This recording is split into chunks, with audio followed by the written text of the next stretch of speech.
parle. Chaque jour, Charles et Carole vous présentent la leçon de l'école du sabbat.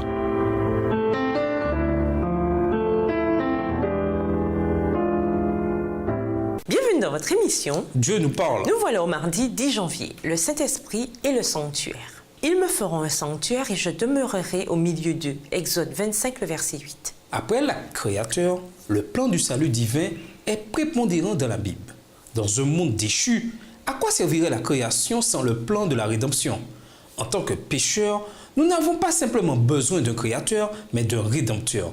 Nous devons être reconnaissants d'avoir ce rédempteur Jésus-Christ. Sans lui, nous n'aurions aucun espoir dans un monde qui ne nous en offre aucun. Dans l'Ancien Testament, c'était le sanctuaire et ses services qui illustraient le pardon des péchés que Dieu donnait et qui préfiguraient l'œuvre de Jésus, notre Rédempteur.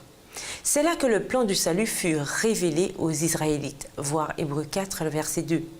Une bonne partie des services du sanctuaire annonçaient Jésus et sa mort pour le pardon des péchés. Mais le Saint-Esprit est décrit comme étant activement impliqué dans la mesure où il a qualifié certaines personnes pour bâtir le sanctuaire selon le modèle que Dieu avait révélé à Moïse. Lisons Exode 31, les versets 1 à 5. De quelle manière le Saint-Esprit a-t-il assisté ceux qui ont bâti la demeure de Dieu? Exode 31, les versets 1 à 5.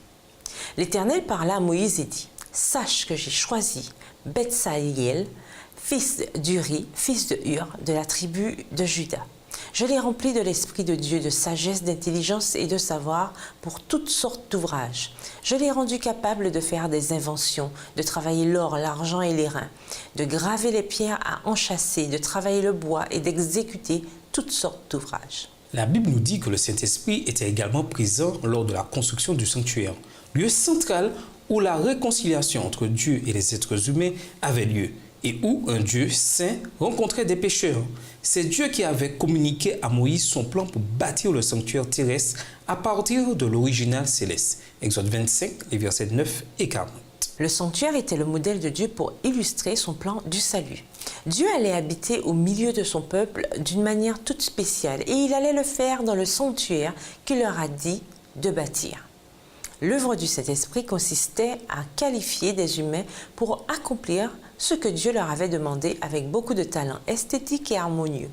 Sans son aide, Israël n'aurait pas été capable d'accomplir ce travail d'artiste. Si l'on considère la puissance du Saint-Esprit, il n'avait certainement pas besoin de l'aide humaine pour bâtir le sanctuaire.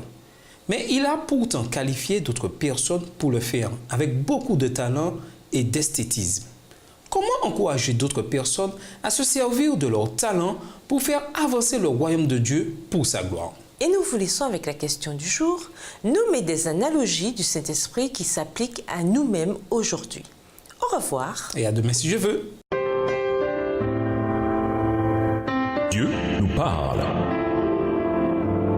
Chaque jour, Charles et Carole vous présentent la leçon de l'école du sabbat.